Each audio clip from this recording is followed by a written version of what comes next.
Muito boa tarde a todos. É um privilégio recebê-los aqui no IAB para a palestra do professor Pablo Malheiros da Cunha Frota sobre o tema da ordem do dia, uma releitura da responsabilidade civil. E o professor Pablo enfrentou, portanto, um tema de relevância, especialmente na pós-modernidade, onde se fala do pós-positivismo, do neoconstitucionalismo, sobre os influxos sociais, políticos e da justiça no direito. E ele pretende, portanto, expor hoje o tema nexo causal na responsabilidade civil brasileira. De igual sorte, nós temos também um privilégio de receber o professor Guilherme Magalhães Martins, promotor de justiça, doutor em Direito Civil pela UERJ e meu querido e dileto vizinho de Leblon. Eu gostaria de registrar a presença aqui do nosso mestre, Dr. Cândido. É um privilégio tê-lo aqui conosco na tarde de hoje. E, sem mais delongas, eu pretendo passar, então, agora para o professor Pablo fazer a sua exposição e, em seguida, o professor Guilherme tecerá seus comentários e as suas provocações. Assim esperamos. Tá? Muito obrigado. Eu gostaria de pedir uma salva de palmas aqui para os professores Pablo e Guilherme. Por favor, doutor Pablo. Boa tarde a todos. Dileto Frederico, é uma alegria imensa retornar a essa casa em menos de um ano. A última vez que estive aqui foi na posse do meu mestre, do mestre de todos nós, professor Luiz Edson Fachin, como membro da Academia Brasileira de Letras Jurídicas, e voltar a essa casa para dialogar com vocês sobre a minha tese de doutorado, no qual ele foi o orientador. É uma imensa honra de vir a uma casa tão antiga, mas tão de vanguarda desde sua criação. Então, se nós buscamos respostas diferentes para as perguntas que temos, tanto antigas quanto novas, talvez poucos lugares tenham a efervescência e a emergência de um direito contemporâneo como esta casa. Então, é uma alegria imensa estar aqui. Queria agradecer ao Dr. Cândido pela acolhida e pelo convite de ser membro desse instituto. Com muita honra vou fazê-lo. Queria agradecer ao nosso querido Pedro Marcos, que não está aqui fisicamente, mas está mentalmente, está chegando fisicamente também. E dizer que é uma gratidão imensa poder compartilhar uma mesa, tanto com o professor Frederico, quanto com o professor Guilherme Martins. O professor Guilherme Martins, referência indiscutível na temática no direito brasileiro, principalmente quando se trata de relações de consumo e de relações de consumo na ambiência virtual. Talvez não maior autoridade, mas a autoridade do argumento, né? Porque no Brasil nós temos o argumento de autoridade, mas o professor Guilherme é a autoridade do argumento nesse assunto. Então é com muita alegria que eu divido a mesa com você, Guilherme, porque da intelectualidade do professor Guilherme nasceu a generosidade da amizade, e nós nos encontramos no Brasilcom em maio, e de lá a amizade só flui, e os diálogos acadêmicos e de publicação também. Então, sem mais delongas, qual é o problema que nós vamos tratar hoje? Talvez do maior problema da responsabilidade civil no direito contemporâneo, que é o problema da causalidade. Porque é por meio dela que eu imputo ou não responsabilidade a alguém. Então, como eu sei que tem alunos de graduação, quais são os 4 principais elementos da responsabilidade civil? Quando nós falamos de civil, pode ser consumerista, trabalhista, administrativo. Por quê? Porque são elementos que congregam a todos esses ambientes discursivos. Fato danoso, seja ele natural, humano ou estatal, ou por uma pessoa jurídica, nexo de causalidade, dano reparável e nexo de imputação.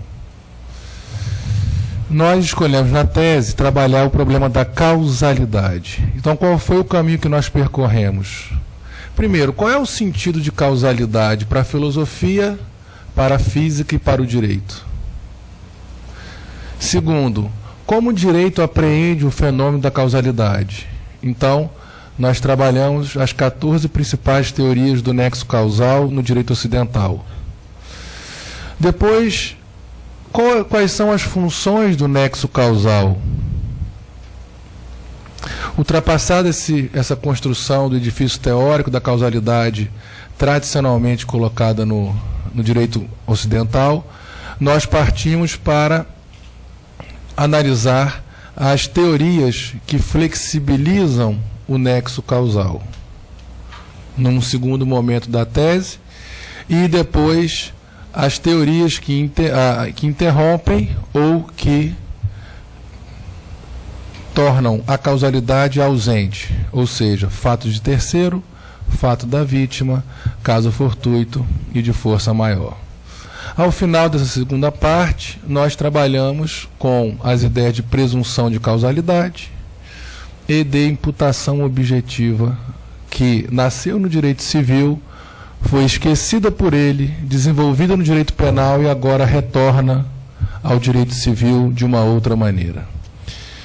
O que nós constatamos nessas duas primeiras partes? Primeiro, que a ideia de causalidade ela está vinculada tanto na física quanto na física mecânica, quanto na filosofia, quanto no direito, a uma ideia de previsibilidade. Bom, se o evento danoso é previsível, eu posso imputar a responsabilidade ou ao agente causador direto do dano ou ao responsável por aquele dano. Isso vem da onde? Vem da discussão de Platão e Aristóteles em relação ao controle das causas e dos efeitos. No direito contratual, nós temos uma ideia de causalidade aristotélica, que é a causalidade eficiente, que é a finalidade para a qual aquele ato foi praticado. Ou temos a possibilidade de trabalhar com uma ideia de causalidade mutável, na qual eu saio de um lugar e vou para outro, que é quando há uma transferência, por exemplo, patrimonial do professor Guilherme para o professor Frederico. A causa contratual está nessa mutabilidade entre um estado anterior e um estado posterior. Então, esses filósofos procuraram, cada um a seu modo, controlar os efeitos pelas causas. Esse controle foi levado também, paralelamente estudado pela física, com as teorias newtonianas e com as teorias de Einstein sobre a relatividade. O que isso significa? Significa que, nesse momento histórico, nós temos uma ideia de previsibilidade.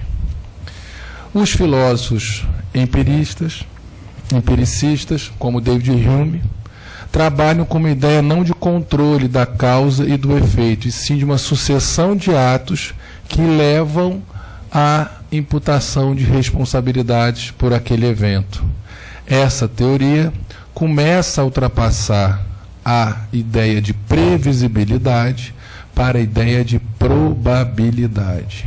Bom, onde isso deságua? Deságua na física quântica, com a teoria da cinética dos gases, com a teoria do caos, na qual você trabalha não mais com uma ideia de causalidade, sim com uma ideia de probabilidade.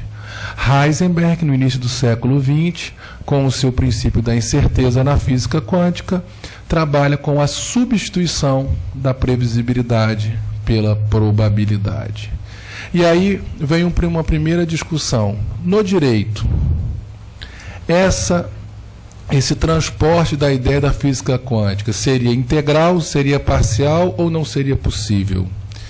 Nós começamos a investigar, então, a caracterização jurídica das teorias do nexo. Nossa literatura jurídica trabalha, no máximo, com 4 teorias: equivalência das condições, causalidade adequada, teoria do dano direto e imediato e causalidade normativa, muito trabalhada pela professora Judite Martins Costa e pelo professor Fernando Noronha. Muito bem. E os tribunais? Bom, os tribunais.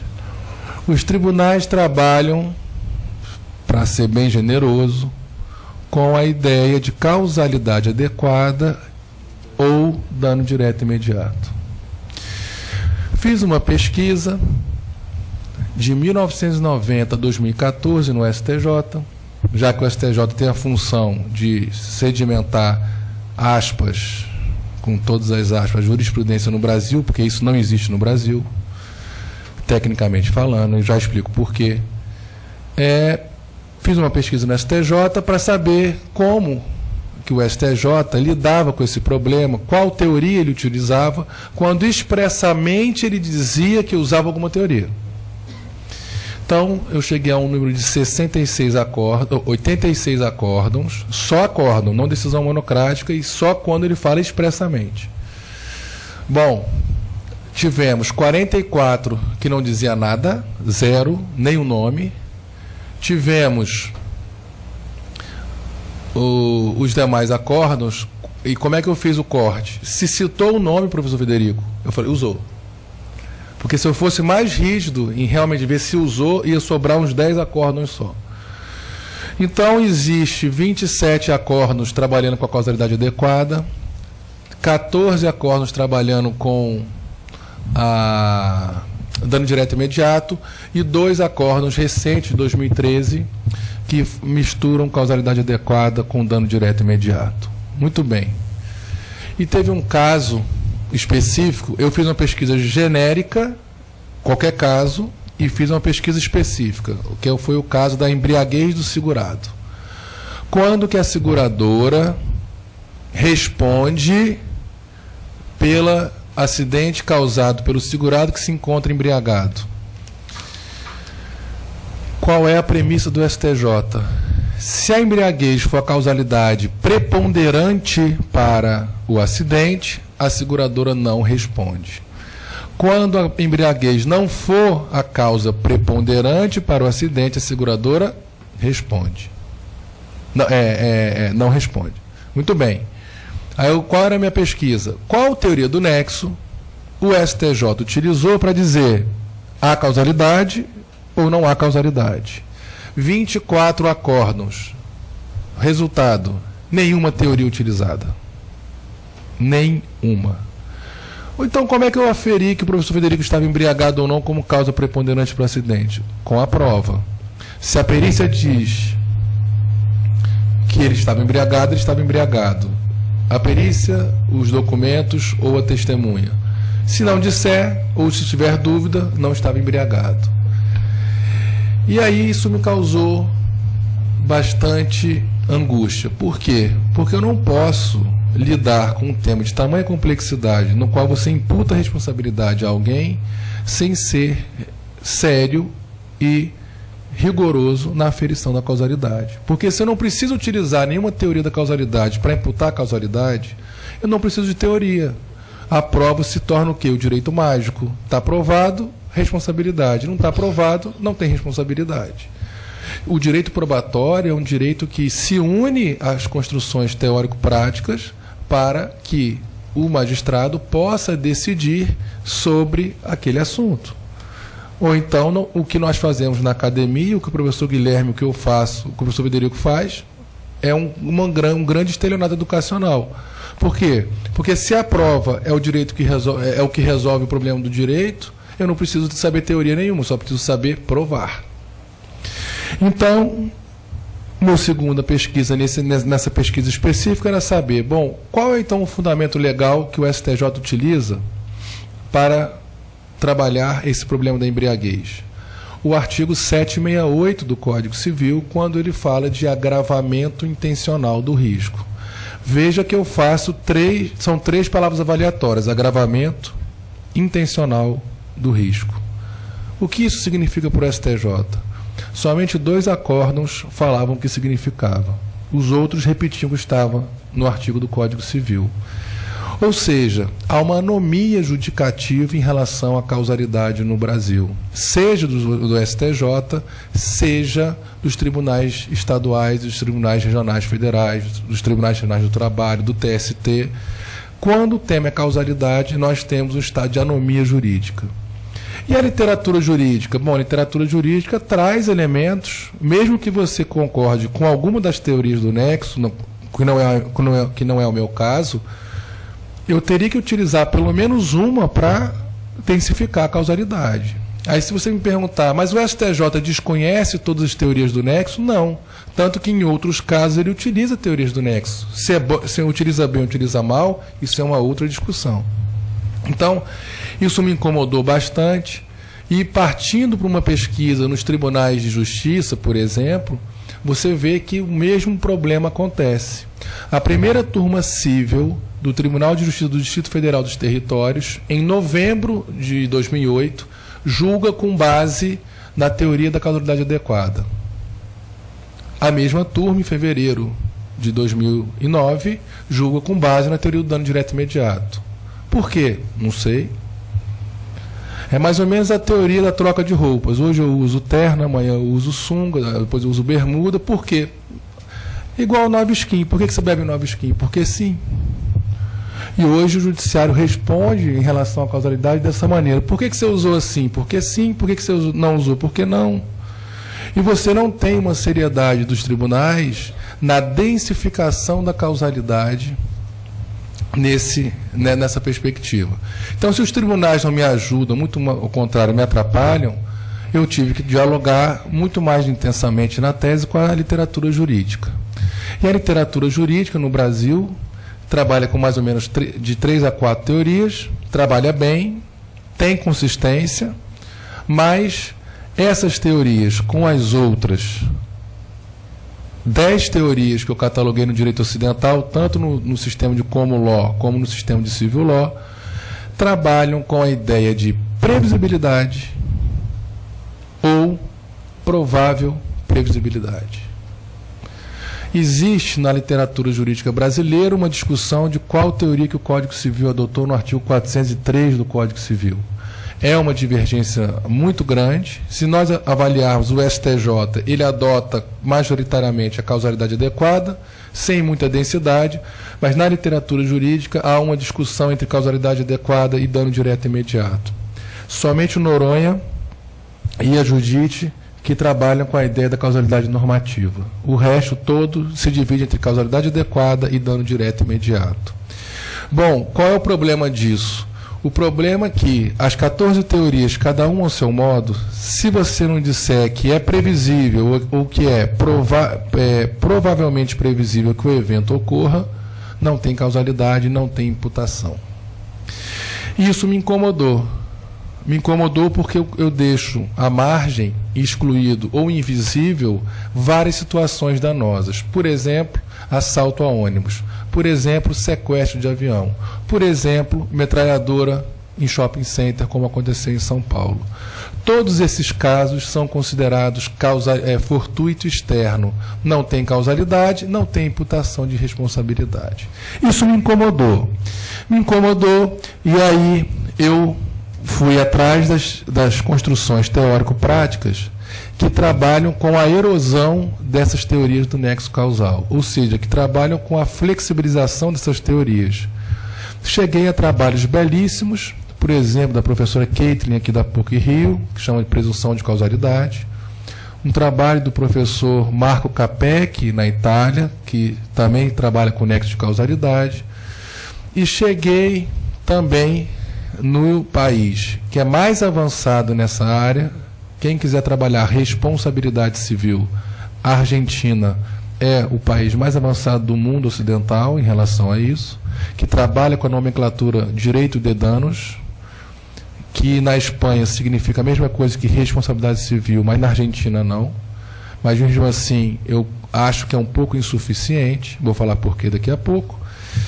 E aí, essas teorias que flexibilizam o nexo causal, imputação objetiva, ou seja, aquele que cria o risco proibido ou não permitido, gera pode imputar responsabilidade. Só que eu tenho que trabalhar com a ideia do que é proibido e o que não é permitido. E as teorias que presumem a causalidade. Mas para eu presumir a causalidade, eu tenho que ter pelo menos mais de um evento danoso para que eu comece a ter uma reiteração de eventos para que eu possa presumir que aqueles eventos sejam a causalidade daquele evento. E aí eu trabalho agora com uma ideia de probabilidade. Onde que a probabilidade entra? Entra em saber o seguinte: bom, se a previsibilidade é muito complicada e se a provável previsibilidade também o é, todo evento que tenha mais do que 50% de chance de ser a causa do dano, eu atribuo causalidade. Então, a ideia de presunção de causalidade depende de dois requisitos. Primeiro, requisito: reiteração de comportamentos para que eu tenha um padrão de normalidade dessa reiteração comportamental. Por exemplo, batida de trânsito na traseira do automóvel. Existe uma presunção de causalidade que quem bate na traseira do automóvel é o responsável. Quem abre a porta e causa um dano do carro, também existe uma presunção de causalidade que é esse será o autor do dano. Bom, só que a presunção também trabalha com uma ideia de probabilidade alta, 50% a mais. Isso também no direito norte-americano e no direito inglês. Então, o que eu tenho desse cenário? Ou uma previsibilidade, ou uma provável previsibilidade, ou uma probabilidade maior do que 50%. Qual é o único momento que eu tenho uma probabilidade menor que pode gerar responsabilização? Quando há perda de uma chance. Isso se você adotar a teoria francesa, que trabalha com a ideia de teoria de chance série real, que não se importa muito com a ideia do percentual de 50% para mais. Se você trabalhar com a teoria italiana também trabalha com a ideia de 50% para mais, para dizer que a chance é série real. O STJ, no caso do show do milhão, adotou a teoria francesa no jeitão, sem fundamentar, e por uma chance de 25% da pessoa responder a resposta correta, ele concedeu a reparabilidade. Engraçado que foi assim, professor Guilherme. Como que ele chegou a 25% ao STJ? Era uma pergunta com 4 opções de resposta. Então, dividiu por 4, 25%. E se fossem 10 opções, seria 10%. Se fosse 2 opções, 50%. Então, qual foi o critério? Nenhum critério, né? Então, salvo a perda de uma chance, se você adotar a teoria francesa, a probabilidade ultrapassa 50%, que ultrapasse 50%, enseja a imputação de causalidade. Mas o problema é que eu tenho que ter a presunção de causalidade. Então, se o carro do professor Guilherme estiver com um problema e ele pedir para fazer o recall, a fabricante não o fará. Agora, se tiverem 200 carros, igual ao do professor Guilherme, com o mesmo problema, aí sim que a fabricante o fará. Muito bem. Qual é o problema disso? O problema é que nós temos um discurso no direito brasileiro, pelo menos de 88 para cá, vamos fazer esse corte, de que a responsabilidade civil está fincada em 3 pilares valorativos: primazia da vítima, máxima reparação ou reparação integral e solidariedade. E aí qual foi a minha pergunta, professor Guilherme, na tese? Esses instrumentos das teorias do nexo, ou das teorias que erodem ou flexibilizam o nexo, efetivam essa valoração da responsabilidade civil contemporânea? Esse foi meu problema e essa foi a lacuna do conhecimento que eu procurei preencher. Ao final dessas 2 partes da tese, eu cheguei à conclusão que me parece insuficiente tanto as teorias que trabalham o nexo de causalidade, quanto as teorias que o flexibilizam. E aí ficou a seguinte pergunta: posso transportar a ideia de probabilidade da física quântica para o direito, ou eu poderia manter a ideia de causalidade numa outra ressignificação? E aí eu começo a última parte da tese, na qual eu trabalho com as seguintes premissas metodológicas. O direito civil, para mim, é um direito civil constitucional, mas não de uma simples transposição do direito civil para a Constituição, porque Constituição não é Constituição. Constituição se faz Constituição diuturnamente com as práticas judicativas ou arbitrais ou na negociação privada que nós temos. Então, é uma ideia de Constituição com C minúsculo, não só em relação ao documento Constituição, mas daquilo que nos constitui como uma comunidade de livres e iguais. Então, é uma ideia de direito civil constitucional em 3 dimensões. Uma dimensão formal, na qual eu extraio do texto constitucional algumas premissas e alguns fundamentos. Uma dimensão material, em que eu extraio os princípios, valores e regras explícitos e implícitos que aquele documento me traz. E agora a dimensão prospectiva, que é a ressignificação dos institutos do direito civil, e aí direito consumidor, seja lá o que for, a partir desse momento histórico que eu estou interpretando, mas não só olhando para trás, respeitando a dignidade dos institutos que foram construídos até hoje, mas olhando para frente. Então, prospectando, tendenciando, projetando o sentido e o significado desses institutos para o porvir. Então, o contrato não é mais o contrato como nós vimos antes. Então, quem diz contratual não necessariamente diz justo. Por quê? Quem contrata não contrata somente o que contrata. Quem contrata não contrata somente com quem contrata. Então, eu não posso dizer que boa-fé, função social, função ambiental e equivalência do material são deveres anexos, colaterais ou secundários. Eles são deveres contratuais gerais, que permeiam toda a relação contratual. E a ideia de negócio jurídico também me parece superada. Por quê? Pela ideia de atividade jurídica civil.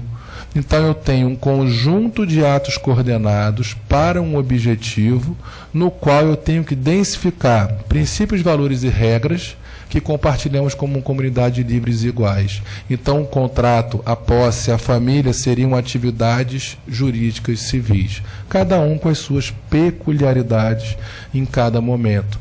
Assim, eu consigo perceber, por exemplo, professor Federico, no direito agrário, uma ideia mais adequada de funcionalização ou de funcionalidade dos institutos jurídicos.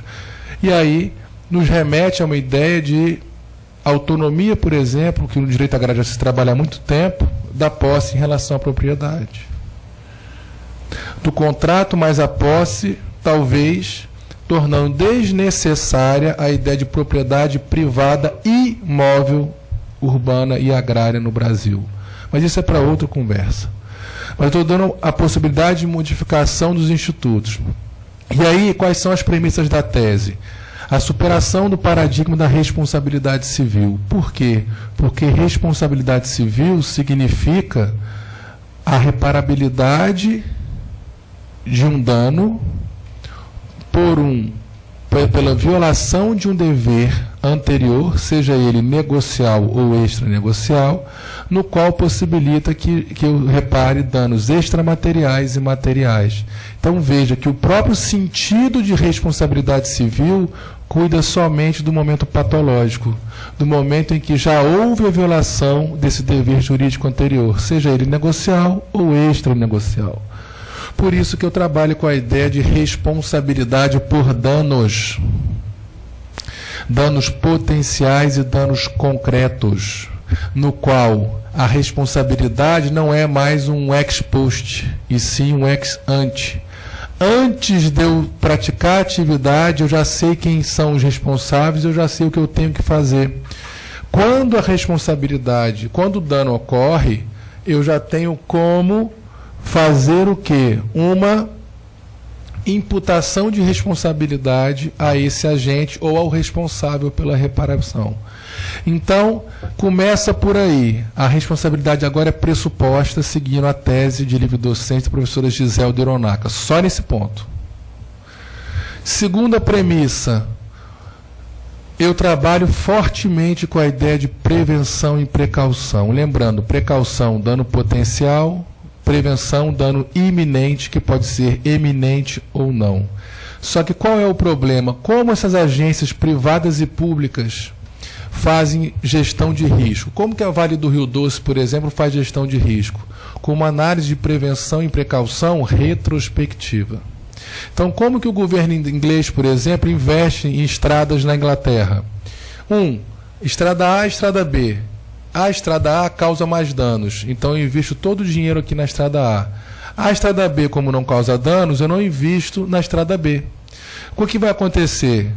Com a falta de investimento na estrada B, isso vai deteriorar e vai possibilitar a emergência de novos danos. E aí, sempre a análise é retrospectiva, de qualquer agência privada ou pública. Qual é, então, a proposição da tese nesse momento? Eu faço uma análise prospectiva de prevenção e de precaução, ou seja, eu projeto o pior dos mundos, que não pode me engessar, senão eu falo, vou cruzar os braços, o mundo vai acabar, não vou fazer nada. Projeto o pior dos mundos e vou fazendo o quê? Aí sim, uma retrospectividade para saber o que eu posso fazer para minorar ou eliminar esse dano. Quando eu faço isso, eu tenho uma atividade, seja ela onerosa ou não, mais responsável. E aí eu trabalho com uma ideia de substituição da ética da liberdade, que permeia a responsabilidade civil, ou seja, a minha liberdade começa quando a do professor Guilherme termina, para uma ética de alteridade. A minha liberdade começa quando a do professor Guilherme se inicia. Então é o eu, o nós e eles. É uma perspectiva do outro. E aí vamos trabalhando com a filosofia existencialista de Sartre, de Derrida, de Levinas, de Ricardo Tim, de Ernildo Stein, na qual eu trago para o direito a premissa da existencialidade. E aí conecto com a ideia de pessoa humana concreta. Então eu não posso analisar qualquer responsabilização civil fora da ótica da primazia da vítima. Isso não quer dizer que a vítima sofra um dano e tenha reparabilidade imediata. Não é isso. Mas eu penso na vítima numa outra perspectiva. E na dúvida, indúbio pro vítima. Então, você tem uma outra construção na qual você tira o foco do lesante, como é a responsabilidade civil hoje. Exemplo, artigo 944 do Código Civil. Quando há um dano, como é que eu faço a aferição do quanto? Comparando o grau de culpa do lesante versus o dano arbitrado à vítima. Ou seja, o lesante continua como foco. O que o judiciário faz com os litigantes habituais? Estado, instituições financeiras e operadores de telefonia, que respondem por 92% dos processos no Brasil, segundo a última pesquisa da FGV. Nada. Eles continuam litigando. Por quê? Porque o próprio sistema admite a manutenção desse estado de coisas. Então, não é mais o cachorro que faz xixi no poste, é o poste que faz xixi no cachorro. Eles já colocam no cálculo quanto que eles vão gastar por ano para lesar. Então, entre lesar e não lesar, o que é melhor? Lesar. O caso clássico do Ford Pinto nos Estados Unidos, na década de 70, a Ford fez um carro chamado Ford Pinto, que era mais ou menos igual ao Gol que nós temos hoje. Só tinha um problema, quando você atingia a traseira do carro, ele simplesmente explodia. Por que ele explodia? Porque era mais caro colocar o sistema anti-explosão, que custava $11 por carro, do que pagar as condenações por morte e lesão sem morte no trânsito nos Estados Unidos. Então, qual foi a conta que a Ford fez? 180 acidentes por ano nos Estados Unidos. Vamos colocar que os 180 fossem com morte, que seria o valor mais alto. 200 mil de média pelo dano morte e $90 mil de média pelo dano não morte. Então, mesmo que fosse 180 acidentes vezes 200 mil, era mais barato do que $11 vezes 12 milhões e meio de carros que foram produzidos. E essa lógica da década de 70 é reproduzida hoje. A Fiat fez aquele Stilus. E quando você estava na estrada, professor Federico, com determinada velocidade, a roda simplesmente saía, sem querer. Saiu. E você sofreu dano. Então, a história é mais ou menos assim. Eu não penso no outro, eu penso no meu próprio umbigo. Se causar o dano, eu vou ao judiciário. O judiciário vai me dar uma reparação esdrúxula. Então, eu continuo lesando porque vale a pena lesar. A minha tese justamente vai na contramão disso. É pensar o outro, ética de alteridade, prevenção e precaução prospectiva. E aí, a imputação sem nexo, então, se você entender que o nexo é aquilo que as teorias do nexo, ou que as teorias que flexibilizam o nexo dizem que é sem nexo. Mas, se você disser que não, para dentro do nexo eu trago causalidade, complexidade e incerteza, não importa para mim mais se o evento é provável ou previsível. Importa o seguinte, aí eu construí a ideia de formação da circunstância danosa. Todo evento natural, estatal ou particular que esteja coligado ou correlato à atividade desenvolvida pelo agente torna possível a imputação de responsabilidade. E aqui eu não trabalho mais com a ideia de culpa na imputação. Trabalho somente com risco, equidade ou garantia. Então, sobre a morte da culpa nas relações contratuais, a tese de doutorado do professor Marcos Jorge Catalã, defendida na USP em 2011, ela realmente conseguiu enterrar a culpa no direito civil brasileiro. Mas eu não aprofundo isso na tese, porque isso é objeto da tese do professor Catalã. Então, o que a minha tese diferencia, já me encaminhando para o final, professor Federico? Sequestro de avião. Hoje eu não consigo imputar responsabilidade nem a Infraero com dificuldade e muito menos a companhia aérea. Então, se o meu avião Rio-Brasília for sequestrado, pela minha tese eu consigo imputar responsabilidade à transportadora aérea, à Infraero e ao sequestrador. Eles que entre eles resolvam qual é o grau de responsabilidade deles sobre o sequestro. Mas em relação à vítima, ela não tem nada com isso. Então, os três poderiam responder e aí, depois, cada um entrasse com a demanda regressiva contra o outro para a aferição do grau de responsabilidade, mas não perante a vítima. Então, a minha tese, ao final, possibilita que os casos de caso fortuito de força maior, que chamados de fortuito externo, sejam reduzidos. E somente os eventos que não são correlatos ou coligados à atividade é que afastariam o dever de reparar. Então, assalto a ônibus, a transportadora responde para a vítima e ela que se resolva com o Estado e com o assaltante depois. O senhor vai Rio de Janeiro, Minas Gerais de ônibus, cai uma pedra do morro. A transportadora responde para a vítima, pela minha tese? Sim. Ela que depois vai atrás do proprietário do imóvel que deixou a pedra cair ou do Estado, porque não fez a contenção ou porque não analisou adequadamente esse problema. E agora, em homenagem ao professor Guilherme, o problema da virtualidade e responsabilidade civil. O chamado Marco Civil da Internet, que eu não sei se é o melhor nome, eu acho que não, me diz que as redes sociais, quem constrói as redes sociais só tem responsabilidade após a notificação do lesado pelo comentário desonroso, por exemplo. Eu fico me perguntando, a pessoa cria o veneno, mas não cria o antídoto. Continuamos na ética da liberdade. Eles têm sim um sistema de aferição de conteúdo, que é muito mais caro ser colocado, a Google, por exemplo, ser colocado no mercado do que fazer o que fizeram, que foi um lobby no Congresso Nacional, para sair dessa forma que saiu. Ou seja, então eu crio uma rede social que eu posso fazer um perfil falso, escolhendo o professor Guilherme, e só se ele notificar é que aí eu tenho a responsabilidade judicialmente, porque nós estamos na fase de judicialização ainda, notificar judicialmente para que aquele órgão não retire o comentário. Imagine essa notificação em São Paulo, que nós temos 20 milhões de processos. Bom, o que eu quero dizer com isso? Que continuamos no século XIX. A lei do Marco Civil é nova, não tem nenhum ano de idade e já nasceu velha, mas para manter o status quo. Então, a minha luta é que, pela ética da alteridade, eu cumpra o mandamento constitucional de justiça social. O que significa justiça social? Aquela justiça que mantém os direitos e deveres reconhecidos, por exemplo, os direitos e deveres dos heteroafetivos, e que inclui, reconhece e inclui aqueles que estão num campo de invisibilidade ou de rejeição. Então, os heteroafetivos teriam direitos e os homoafetivos e os poliafetivos também teriam direitos e deveres, cada um com as suas peculiaridades.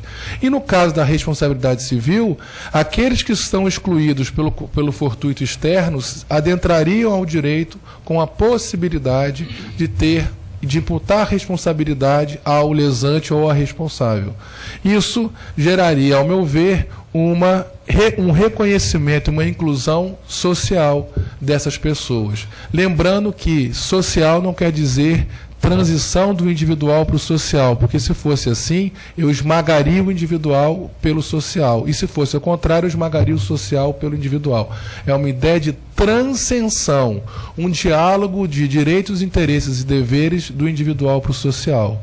Então, nessa perspectiva, foi a construção da nossa tese. Eu tive a grata felicidade de ter uma banca composta pelo professor Fachin, professor Gustavo Tepedino, professor Paulo Lobo, professor Francisco Amaral e professor Carlos Eduardo Pianovski. Disseram que era Câmara de Gás, né, que não era banca de doutorado.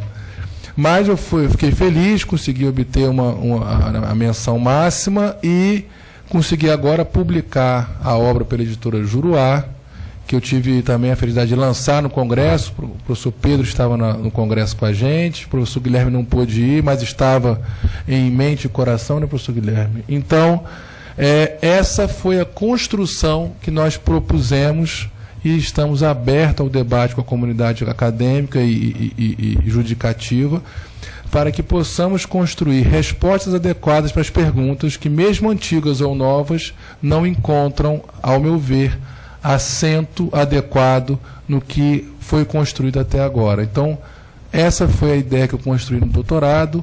Acho que essa ideia pode ajudar muito na construção de uma responsabilização dentro do direito civil e consumerista, mesmo no direito ambiental, que também, apesar de trabalhar com prevenção e precaução, trabalha retrospectivamente e não prospectivamente.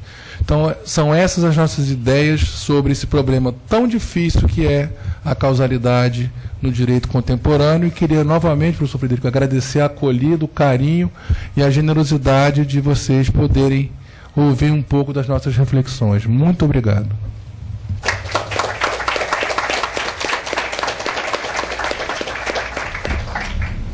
Muito obrigado, professor Pablo, pela belíssima exposição, pelas inovações e pelas novas perspectivas, né, trazidas nessa tarde de hoje.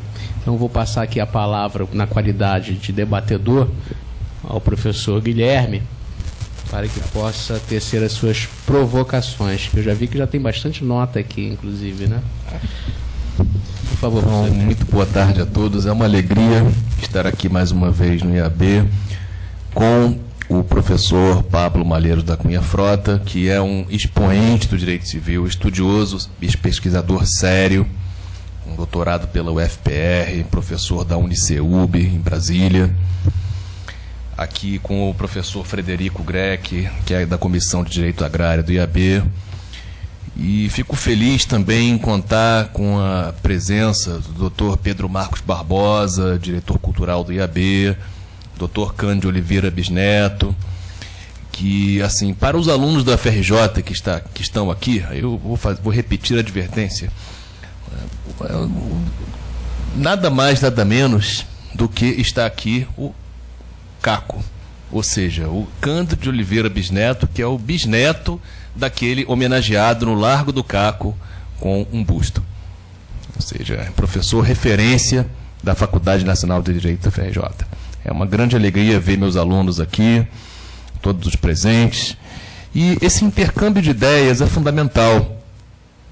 Assim, recebemos hoje um professor de Brasília, que é o professor Pablo, um brilhante estudioso, no sentido de se revisitar a velha dogmática do direito civil. A responsabilidade civil é uma matéria difícil. A Não é por outro motivo que o grande tratadista belga, Henri Depage, quando ele vai iniciar o seu curso de direito civil na parte de responsabilidade civil, ele começa com uma advertência, a mesma advertência feita por Dante para aqueles que vão adentrar no inferno. Ou seja, vocês que estão entrando aqui, deixem de lado toda a esperança. É a matéria mais aplicada de todo o direito civil, sem dúvida nenhuma. Deveria ser aquela que nos oferecesse soluções seguras, mas, pelo contrário, é aquela mais polêmica e justamente fruto de escolhas não técnicas, mas políticas. Em matéria de nexo causal, se eu vou optar por uma teoria ou por outra, ou então por excluir o nexo causal, na verdade é uma opção política, ideológica, não é uma opção técnica, de maneira alguma. O único dispositivo do Código Civil que trata do nexo causal, que é o artigo 403, aqui mencionado pelo professor Pablo, é obscuro, insuficiente, mal localizado, porque ele está justamente no capítulo sobre inadimplemento das obrigações. Isso, naturalmente, leva a um repensar das categorias dogmáticas, porque então seria o nexo causal restrito apenas à responsabilidade contratual? Aí eu faço essa primeira provocação para o nosso palestrante. E, assim, se nós prescindirmos do nexo causal, vamos ver situações como aquela da criança que apareceu em rede nacional, do Jornal Nacional, que estava com seu pai visitando um jardim zoológico, e aí passou fazendo gracinha com todos os felinos de grande porte. Passou ali fazendo graça com o leopardo, passou fazendo graça com o leão, mas aí chegou no tigre, o pai estava lá com a outra criança no colo, o menino pulou a grade, o pai não fez nada, aí ele foi lá, colocou o bracinho e o tigre veio nheco. E aí, então seria possível responsabilizar o jardim zoológico por um fato desses? E outra provocação ainda que eu faço, que se não seria o caso de intensificar o risco, porque a responsabilidade civil abandonou aquele viés patrimonialista da ideia de vamos perseguir, vamos achar um culpado, ligada à culpa, fundada em grande parte na moral judaico-cristã, passando ao risco. E a questão dos acidentes automobilísticos? Porque durante muito tempo, e essa é a tradição do direito brasileiro, os tribunais ainda estão aí, os acidentes automobilísticos estiveram imbricados com a ideia de culpa, enquanto a lei alemã que trata do tema é de 1908. Vários países, como citando a França, que tem uma lei que é de 85, Portugal, Espanha, sem falar nos Estados Unidos, que adota a responsabilidade objetiva também. Então, como é que fica a questão dos acidentes de trânsito, levando em conta a solidariedade social, ou seja, a ideia de que vivemos em comunidade, nossas ações todas repercutem no grupo, e a dignidade da pessoa humana, que deve ser densificada como cláusula geral, aquela ideia de respeito ao indivíduo como tal. Então, como ficaria a questão dos acidentes automobilísticos? Então, essas são as provocações que eu tinha para o nosso palestrante.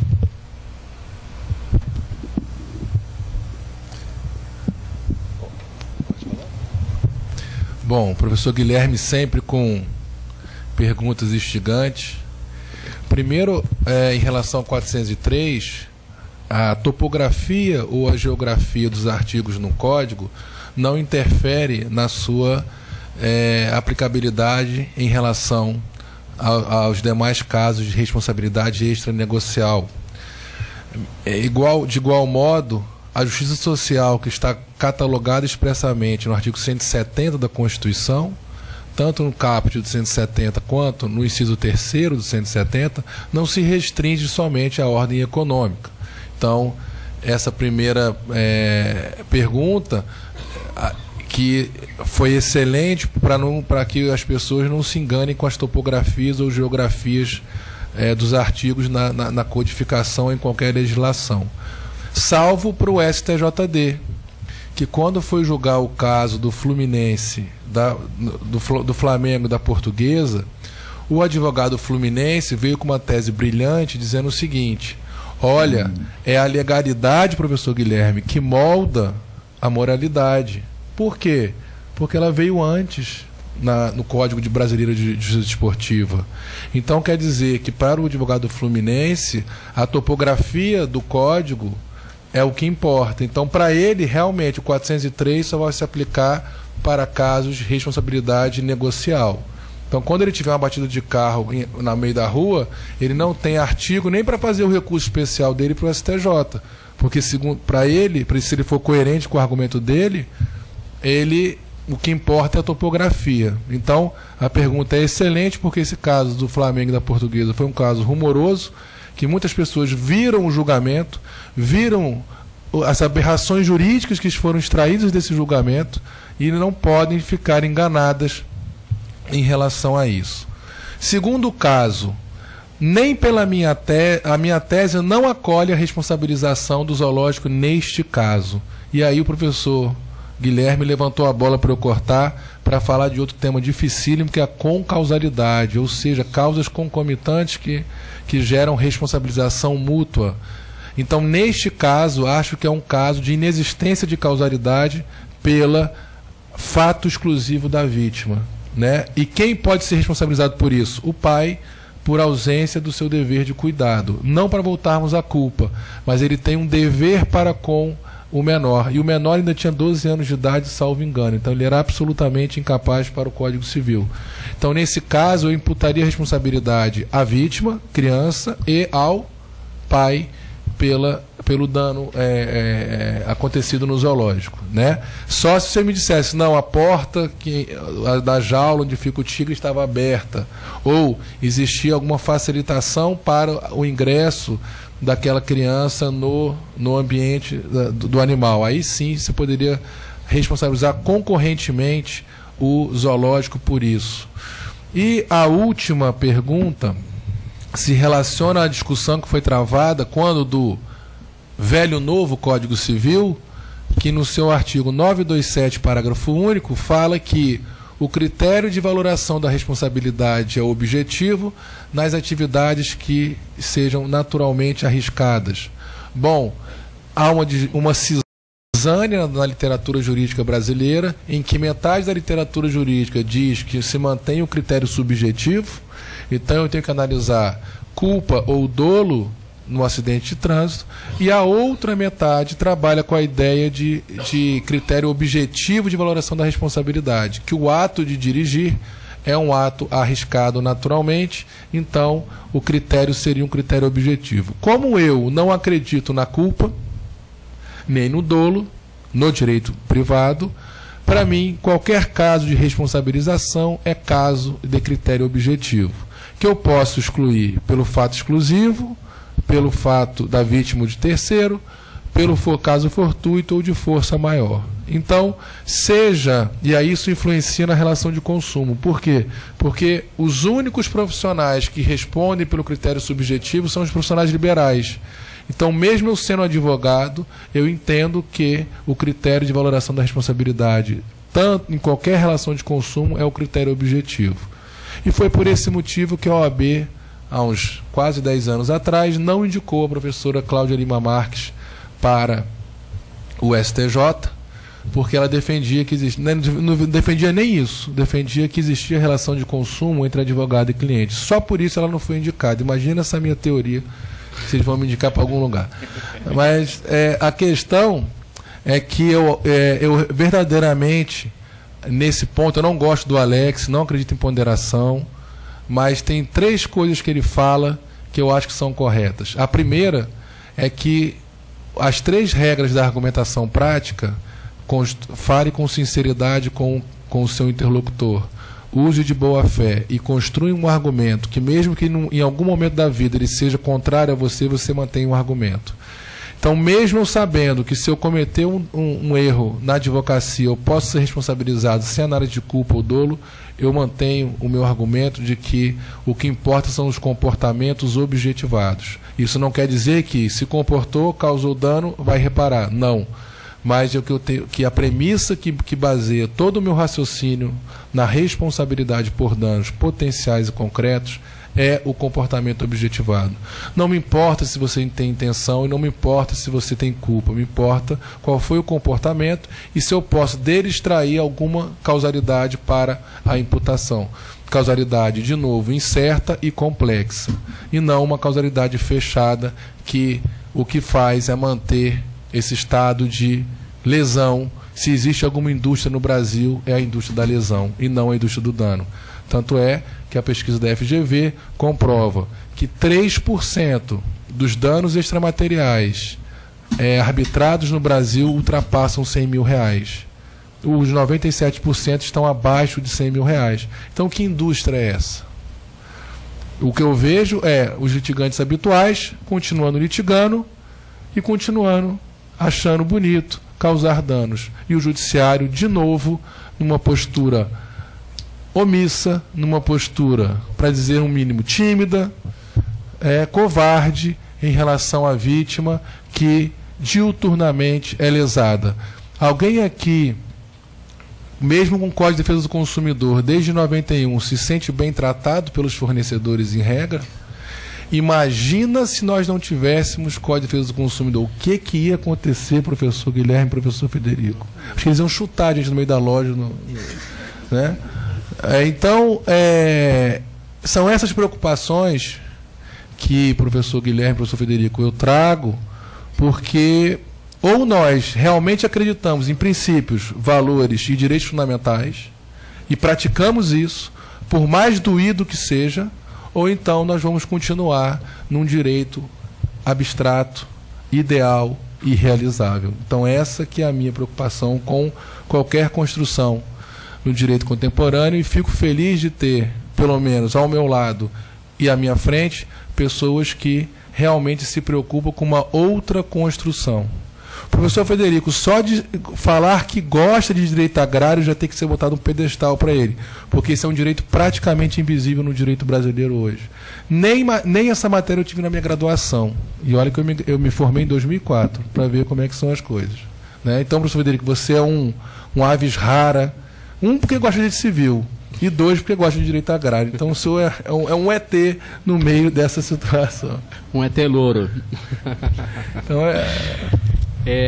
eu gostaria de registrar a presença aqui do nosso diretor, Pedro Marcos, que me fez o convite aqui para participar desse debate. Muito obrigado, diretor. E eu, antes de passar a palavra, abrir a palavra aqui para o auditório, para questionamentos, eu gostaria de fazer 2 provocações. Salvo engano, é Agostinho Alvim, né, que vai trabalhar muito bem com o problema das concausas.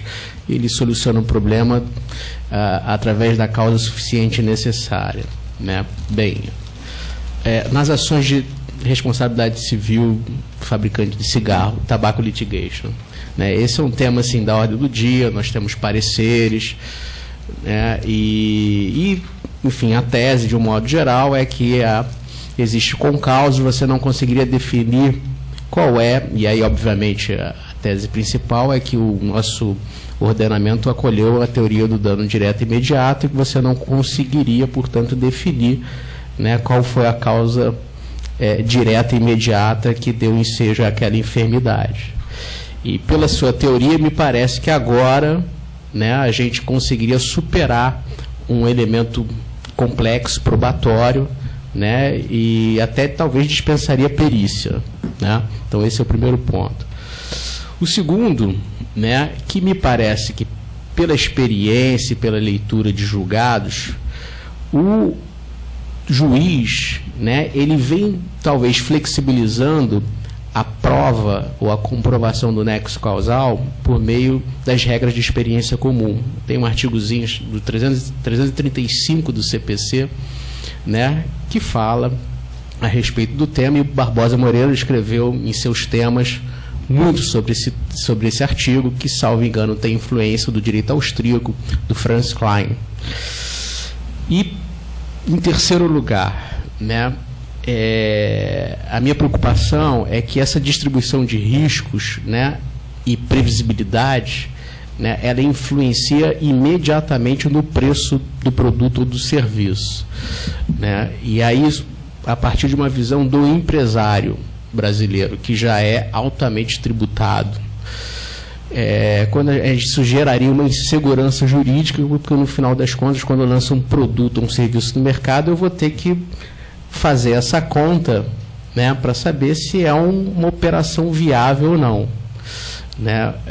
Me parece que a sua teoria, né, ela socializa, né, de uma forma bastante abrangente esses riscos, de maneira que tem uma visão focada na vítima.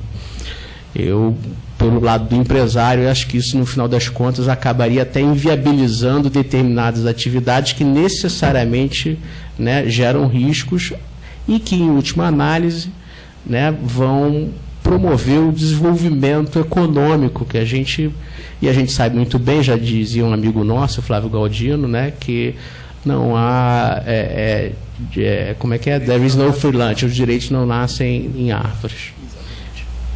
E, enfim, por fim, a última provocação aqui que eu faria, que é a responsabilidade civil envolvendo a propriedade intelectual, que é a área do nosso mestre Pedro Marcos. Eu já vi alguns precedentes dispensando essa prova do nexo causal por violação de determinados direitos e, no caso, o desvio de clientela, né? Enfim, uma concorrência desleal. Enfim, aplicando-se a cláusula geral da responsabilidade civil até o artigo 198 da LPI, e que é uma prova extremamente difícil de ser produzida, mas, no entanto, o tribunal entendeu que houve desvio de clientela. E, assim, essa imputação, portanto, do nexo causal não restou, assim, amplamente comprovada nos autos. Daí porque o que me parece de fato, que não há nenhum critério, né, para fixação dessa responsabilidade civil, especialmente no que toca aos direitos de propriedade intelectual, em alguns casos, né? Bem, são essas provocações.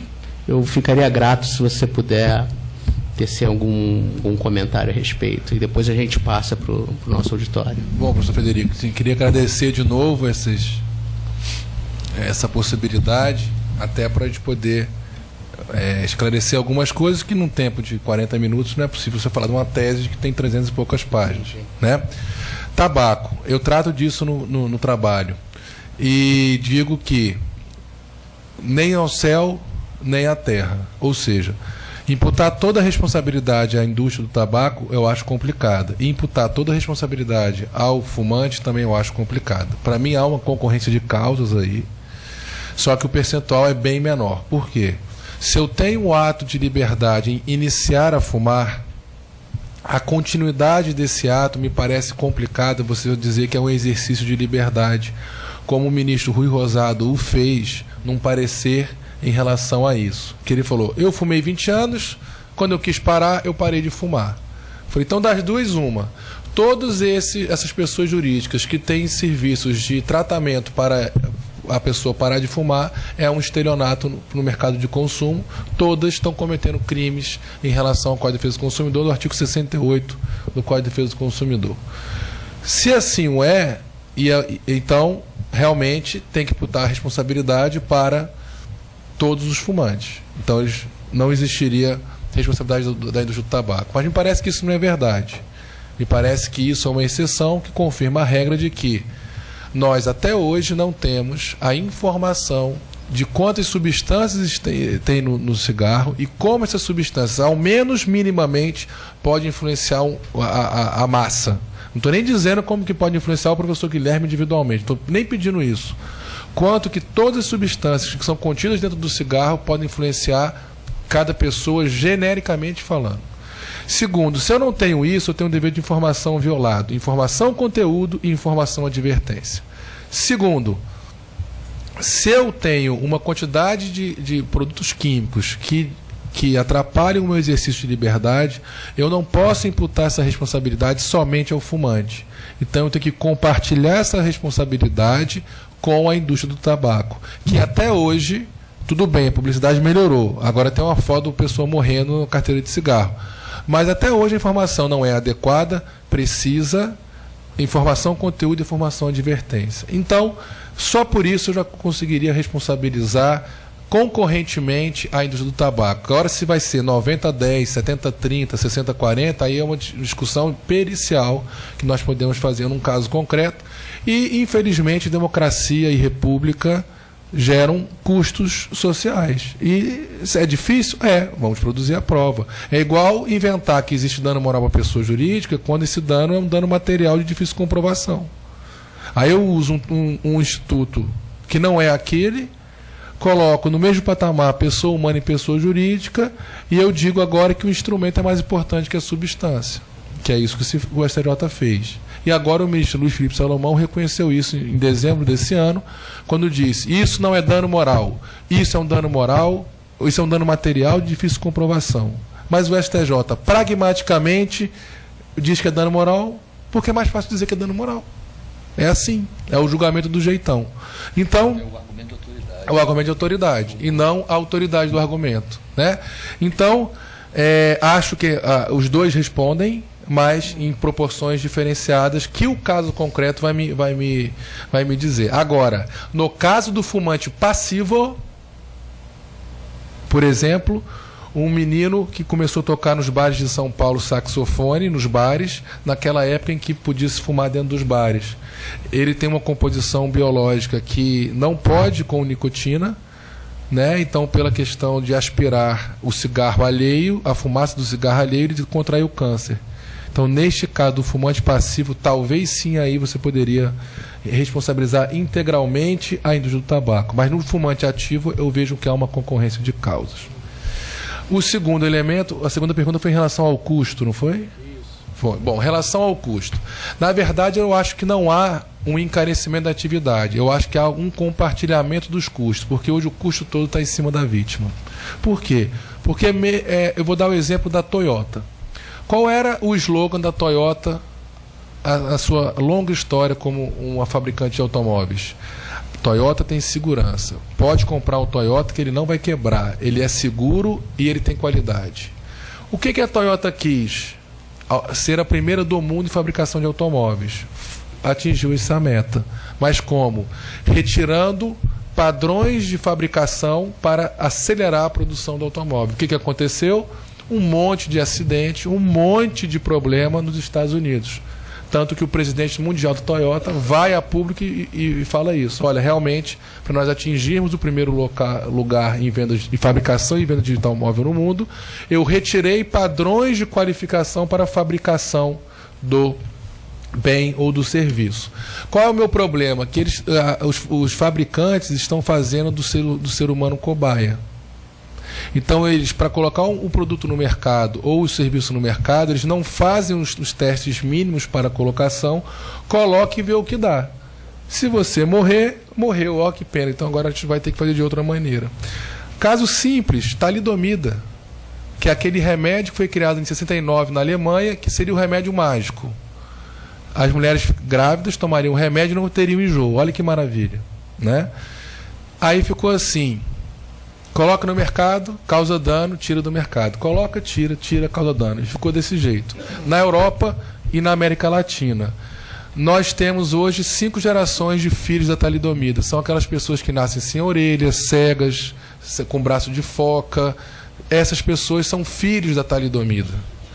E os Estados Unidos, que nós criticamos com razão em vários momentos, como não tinha uma mínima testabilidade do remédio, ele falou: aqui você não vende talidomida. Não tem nenhum caso nos Estados Unidos de talidomida. E no Brasil nós temos 60 mil pessoas com filhos da talidomida. 5ª geração dos filhos da talidomida. Então, o problema não é o desenvolvimento econômico, é o desenvolvimento com responsabilidade. E aqui eu estou me valendo do desenvolvimento como liberdade do Amartya Sen. Eu posso desenvolver, eu posso pesquisar, mas eu tenho que respeitar o outro. Por isso que a alteridade entra de sola nessa perspectiva da minha tese. Não tem problema. E mesmo que encareça o preço do bem ou do serviço, se me trouxer menos danos, eu estou satisfeito. Eu não me importaria de pagar 70% de tributação do que eu recebo, desde que eu tivesse serviço público, desde que eu tivesse, eu não precisasse pagar 2 vezes a saúde pública e a saúde particular, por exemplo. Então, mesmo que encarecesse, se eu tivesse menos danos, para mim já seria válida essa construção.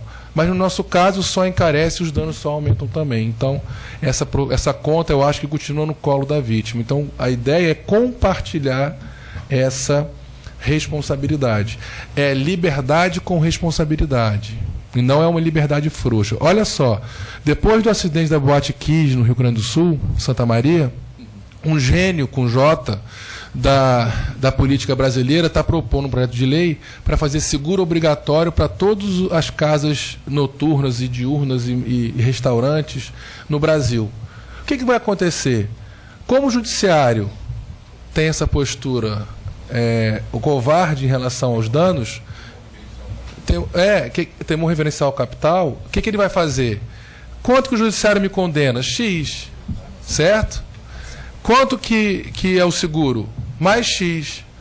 Eu vou treinar o meu garçom? Não, ele que derrube o café quente no colo do Pedro, e aí eu pago o seguro e está tudo certo. Entendeu? Aí ele vai socializar a responsabilidade, mas vai afrouxar o treinamento e a responsabilidade daquele que fabrica e põe no mercado serviços e bens. Então não é uma solução, como é na Nova Zelândia, de seguro para tudo. E se o dano for maior que o do seguro, eu vou poder pedir? Então, olha a confusão que isso vai dar. Alguns casos tem que ter seguro, mas mesmo com seguro, sem seguro, se o dano supera, eu tenho que tutelar a vítima. Então, pela minha tese, se a empregada doméstica tiver direito a R$1 milhão pela inscrição no SPC, o que eu posso fazer? Se qualquer inscrição acabou com a vida dela. Então, o que importa é o caso concreto. Então, não dá para fazer tabelamento, não dá para fazer julgamento abstrato, e é só o caso que vai me tutelar. Mas esse argumento... E aí tem que vir, sim, uma política de redução tributária para os empresários, para que ele possa aplicar o dinheiro em outros momentos. Agora, ele vai aplicar mesmo? É esse que é o problema. Então, assim, o desenvolvimento não vai acabar, as coisas vão continuar. Agora, tem que ter responsabilidade. E nós não temos hoje responsabilidade na condução das construções das atividades no Brasil, em regra. Claro que existem exceções. Então, eu acho que eu respondi todas as perguntas, né? Tem outra? Propriedade intelectual. Eu acho o problema da propriedade intelectual não é se tem nexo ou não tem nexo. O problema é saber como que ele decidiu assim. Então, o meu problema não é se tem um instituto ou não tem um instituto. Agora, como ele chegou àquele resultado? E aí eu vou responder o que eu soltei na palestra e não falei. Por que não existe jurisprudência no Brasil? 3 sentidos possíveis para a jurisprudência. Jurisprudência no direito alemão significa ciência do direito. Jurisprudência no direito anglo-saxão significa teoria e filosofia do direito. E jurisprudência no Brasil significa um padrão racional decisório. O que quer dizer isso? Quais são os critérios que eu chego na minha decisão para decidir se o Pedro tem direito ou não àquela propriedade intelectual ou aquele direito autoral? O problema é que nós não temos isso. Por quê? Porque a jurisprudência advém do precedente. O que é o precedente?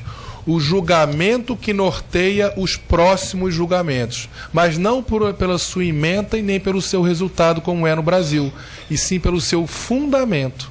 Não adianta eu citar a ementa e não adianta eu citar o resultado e se eu não sei qual é o fundamento. Alguém aqui está valendo um almoço e um jantar pago pelo professor Guilherme. Alguém aqui consegue me dizer qual é o fundamento do Supremo Tribunal Federal para dizer que a união homoafetiva é família? Eu sei o resultado. Agora, vocês conseguem me dizer qual é o fundamento? Eu não sei. E eu já analisei, já fiz um artigo sobre esse acórdão, analisei os 11 votos, já li vários trabalhos sobre isso, e até agora ninguém conseguiu afirmar qual é o fundamento. É qualquer um. Por quê? Porque o julgamento nos tribunais brasileiros são julgamentos autistas. Em que sentido? Ninguém dialoga. É o meu voto do professor Guilherme e do professor Federico. Eles se conectam? Não. Ele fala de maçã, de banana e de morango. Tem a ver? Tem, tudo é fruta. Mas eles dialogam? Não. Então, se você pegar o voto do Lewandowski, que não tem nada a ver com o voto do Aires Brito. O Lewandowski usou o Paulo Lobo e julgou contra o Paulo Lobo, porque ele usou a teoria como ornamento de decisão. Ele não adentrou a teoria do Paulo Lobo e das suas premissas extraiu o fundamento da sua decisão. Ele citou por citar, como nós fazemos, nós, a malta, né? Não quem estuda seriamente. Então, qual que é o problema? O problema é que eu não sei como ele chegou a esse resultado. Eu posso até concordar com o resultado, como eu concordo com o resultado do Supremo, mas eu não quero saber como. Como é que eu vou dizer que teve desvio de clientela sem causalidade? Agora, o que é causalidade? Eu também não sei, porque eles não falam. Então, o meu problema não é se tem ou não causalidade, o problema é como se chegou a esse resultado. E não tem uma seriedade na fundamentação. Para finalizar, o artigo 93(9) da Constituição fala: nós temos um direito fundamental a uma resposta fundamentada de quem decide. Mas, ao mesmo tempo, existe um recurso no Código de Processo Civil que diz: se a decisão for omissa, obscura ou contraditória, eu faço os embargos de declaração. Se eu tenho que fundamentar, professor Federico, como é que a minha fundamentação pode ser obscura, contraditória ou omissa? Então, o sistema falhou, é uma mentira, nós não temos que fundamentar, eu decido de qualquer jeito. E aí, quando o senhor fala do pós-positivismo, a nossa linha é essa. Qual? Eu tenho que ter um ônus argumentativo muito pesado para o intérprete, dizer quais são os critérios para decidir, para que eu possa dialogar com você, para fazer o controle democrático e republicano das decisões. Quando eu aponto o critério, eu posso não concordar com o critério, posso não concordar com o resultado, mas eu tenho critério. Agora, julgar no jeitão, de qualquer jeito, como é feito no Brasil, principalmente em relação à causalidade, aqui não tem jeito. Então, para mim, pouco importa se vai ter reparabilidade ou não, importa como você chega a ela. E esse é o problema. O judiciário é mal formado, os advogados são mal formados, o MP é mal formado, o defensor é mal formado, porque nós estamos com 1.300 faculdades de direito no Brasil, que é mais do que o mundo inteiro junto. Então, eu não me formei em direito, eu me formei em técnica legislativa. Direito eu não me formei. Então, como é que nós vamos construir um direito sério com essa formação que nós temos, em que o livro que vende no Brasil é livro de direito civil simplificado? Alguém aqui faria cirurgia do coração com um médico que se formou com cirurgia do coração simplificada? Então, por que o direito tem que ser o locus dessa pobreza, desse deserto intelectual? Esse que é o ponto. Por isso que eu fico muito feliz de ter, às 4 da tarde, 4h30, um público tão qualificado para debater seriamente o direito, independentemente se concordem com a minha tese ou não. Isso não tem a menor importância. Tá? Então, eu acho que eu respondi, né, professor Federico? Acho que faltou alguma coisa? Não. Perfeito, maravilha. O doutor Pedro deseja uma palavra? Vou ser muito breve. Até peço desculpas do meu atraso. Fico feliz que a gente tenha 3 doutores numa mesa. Para quem não sabe, no Brasil, apenas 2% das pessoas formadas em direito têm doutorado. Então, se algo acontece aos seus 3, diminui muito o percentual de pessoas com doutorado no Brasil. Então, não só temos 3 doutores numa mesa, o que certamente aprofunda a tecnicidade do debate, também melhora a qualidade dos argumentos. Queria agradecer a todos por estarem presentes. Desculpa a minha demora.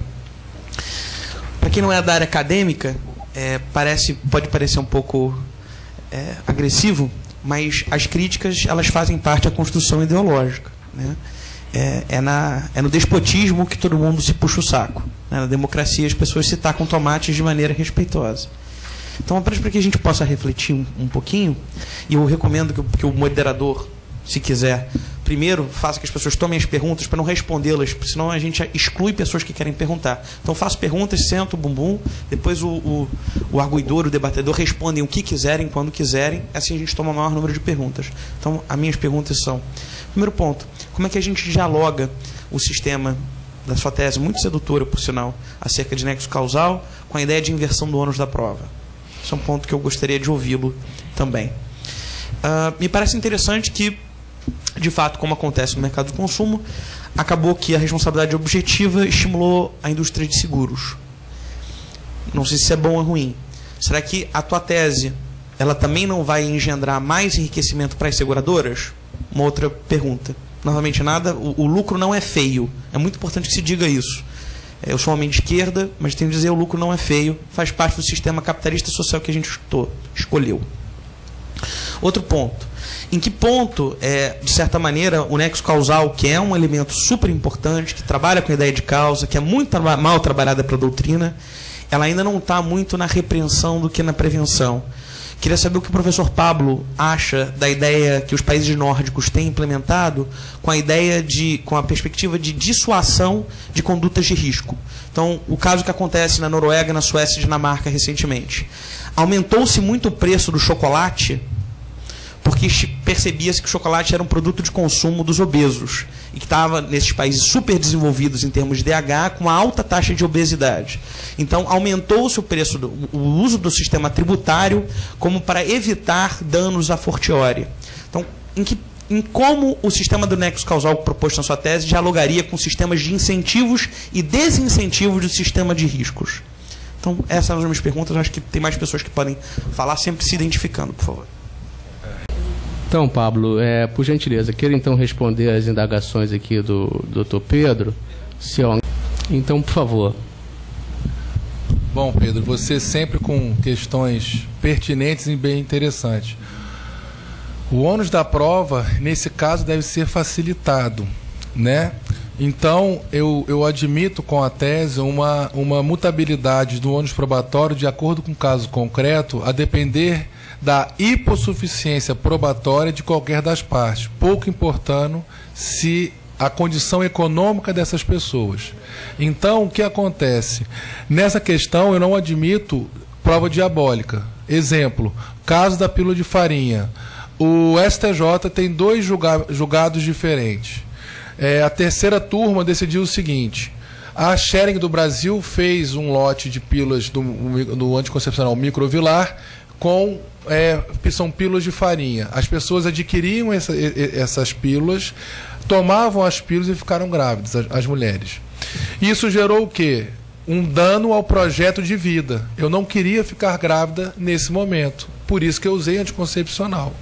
O que a ministra Nancy Andrighi falou e foi o voto condutor na terceira turma? Olha, exigir que a consumidora traga a caixa de pílula que ela tomou para saber se isso é ou não o lote com problema, seria uma prova diabólica. Então, como o dono da técnica para a fabricação da pílula é o laboratório, se ele não conseguiu provar que o lote que ele colocou no mercado estava normal e não com defeito, eu responsabilizo o fabricante pela gravidez indesejada. Muito bem. Quarta turma, ministro Salomão, fala o quê? Não. Se a consumidora não trouxer a caixa de anticoncepcional para saber qual é o lote que está com defeito ou não posso responsabilizar a fabricante. Então, na quarta turma não houve responsabilização e na terceira houve responsabilização. E esse é o problema, por isso que não existe jurisprudência no Brasil. O ministro Salomão não enfrenta os argumentos da terceira turma.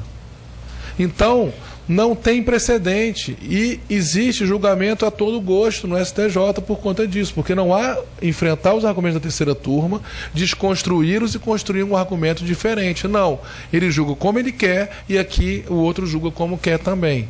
Então, neste caso, não se admite prova diabólica e existe uma flexibilização do ônus para que o objetivo final, com base na boa-fé processual, objetivamente falando, pelo comportamento, gere uma produção probatória adequada para que isso seja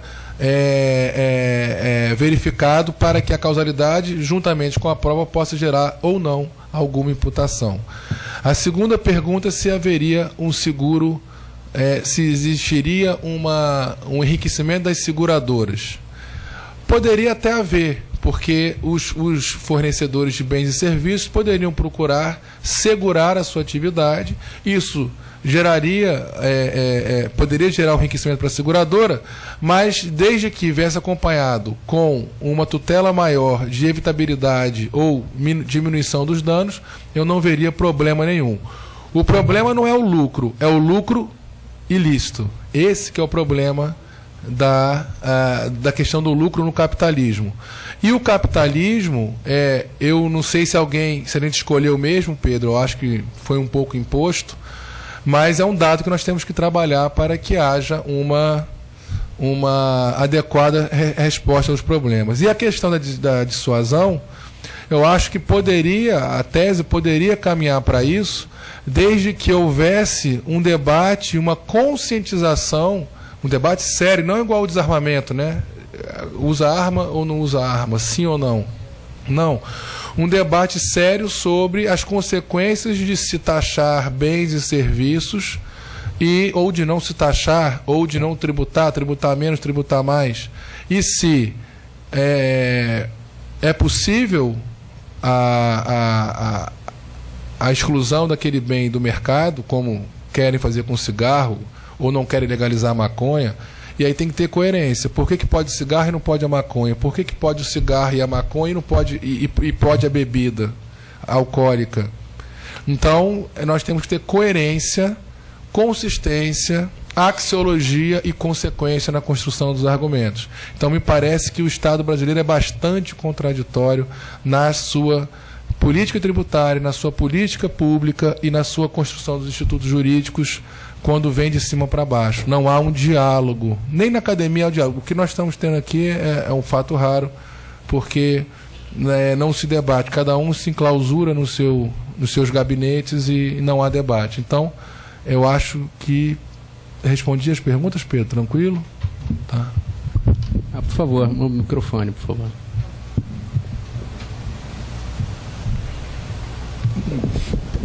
Boa tarde a todos. Inicialmente, queria parabenizar o Instituto por esse belíssimo debate, por essa palestra maravilhosa, e faço isso na pessoa dos diretores Marcos Barbosa, também Fernando Dumont, que estão presentes aqui. O Instituto realmente está de parabéns. Hoje é uma tarde gloriosa por termos hoje a qualidade desse debate. Eu venho aqui mesmo, não é bem fazer uma pergunta, mas não sei se estaria a minha consideração dentro do tema aqui exposto por Vossa Excelência. Se não for, Vossa Excelência, fique à vontade. É a questão da responsabilidade civil do erro médico, que não foi abordado com tanta, mas que é muito interessante. Por ser tão interessante, eu não sei se haveria possibilidade para que Vossa Excelência tecesse algumas considerações, e aí Vossa Excelência fica muito à vontade, se não tiver tempo, não há problema algum, mas acho de muita importância porque tem um aspecto civil e penal também. Seria do erro médico, a questão da culpa, a relação de causalidade e a questão de como poderia ser aferida essa relação de causalidade. Seria, por exemplo, na questão do homem médio, aquele profissional estaria aqui na mesma consideração, poderia ser argumentado dessa forma? Fica aqui a minha. Bom, o tema é maravilhoso e toca no que a gente falou, né, Guilherme, sobre o problema que o médico é um profissional liberal. Então, pelo sistema da relação de consumo, o critério é subjetivo. Então, ou eu provo a culpa subjetiva, que significa imprudência, imperícia ou imprudência, ou eu provo a culpa normativa ou objetiva, que é o padrão de comportamento. Toda vez que fala de padrão, eu tenho medo, porque dificilmente você vai conseguir um médico produzindo uma perícia contra outro médico. Salvo aquele que ia operar o joelho esquerdo e operou o direito, deixou a tesoura no pescoço do paciente. Fora esses casos escabrosos, dificilmente você consegue. Então, qual é a saída? Primeiro, o sistema trabalha com a ideia de culpa. Seja ela subjetiva ou normativa, o médico não vai ser condenado, porque você não vai ter prova pericial, salvo esses casos esdrúxulos, apontando uma perícia desfavorável ao médico, porque eles são muito corporativistas. Então, eu acho que o caminho é trabalhar a ideia da informação. Tem um caso em que a criança tinha 12 anos de idade, ela tinha tremor nas mãos. Foi a um hospital de ponta em São Paulo e quando o médico falou, vou fazer uma cirurgia no cérebro dele para parar esse tremor, e aí ele tem que ficar acordado porque eu tenho que fazer a atividade médica, ele tem que me responder se ele está tendo resposta ou não. Quando a criança sai da mesa de operação, ela está sem andar e sem conseguir fazer as necessidades biológicas sozinha, coisa que ela fazia antes de entrar na operação. Tem 3 perícias no processo, as perícias, uma diz que teve erro médico e 2 dizem que não teve erro médico. Qual é o problema? O problema é que se você continuar trabalhando a ideia de imputação subjetiva, você não consegue provar culpa nem objetiva nem subjetiva. Então não existe condenação de erro médico no Brasil em grande quantidade. O que eu proponho? Que esse acidente, ele está correlato ou coligado à atividade médica? Tá. Houve informação adequada dos riscos que essa cirurgia geraria? No momento em que o médico... Aí tem um detalhe no caso. No meio da cirurgia, o médico resolve mexer em outra área do cérebro, sem informar as pessoas. O problema da informação geraria uma causalidade. Então, na minha tese, esse caso concreto e os casos de erro médico normalmente teriam causalidade. Agora, se seria com causalidade ou se haveria imputação é outra coisa. Eu preencheria os 3 elementos, faltaria só o nexo de imputação. O problema é que a informação não é consentimento informado, é informação consentida. Não é só um jogo de palavras. Então, essa ideia de alteridade pressupõe isso. Pressupõe uma outra forma da atividade médica, uma outra forma da atividade advocatícia, uma outra forma da atividade profissionais liberais. E não há isso hoje, ainda mais se você for consultado por um médico que é considerado top de linha naquele assunto no Brasil. Essa é a regra, tem exceção. Então, eu não acredito em culpa, não acredito em dolo no direito privado, então seria o comportamento objetivado. Se ele informou, está informado. Se não informou, mas informação como precisa, adequada, com conteúdo e advertência. Então, isso tem que ficar muito claro. Por isso que tem que também haver um combate maior do judiciário em relação às abusividades nos contratos de saúde. Ótimo. Então, dado o avançado aqui da hora, gente, foi um privilégio aqui tê-los conosco essa tarde. Professor Pablo, eu gostaria de agradecer a sua palestra. Certamente o senhor será convidado para palestrar também sobre o tema do direito agrário e o direito imobiliário. Nós temos também uma comissão aqui de direito imobiliário presidida pelo nosso colega Arnon, né, que é uma pessoa muito querida. Professor Guilherme, é um privilégio aqui tê-lo conosco também. Né, as suas considerações na qualidade de debatedor assim, foram imprescindíveis aqui para o êxito da palestra. Gostaria de agradecer a iniciativa do Dr. Pedro Marcos, né, com essa belíssima, enfim, com esse arranjo, com esse encontro de pessoas, sempre muito gentil, né, e agradecer a todos os membros aqui do EAB, na pessoa do professor Cândido, nosso eterno mestre, né, e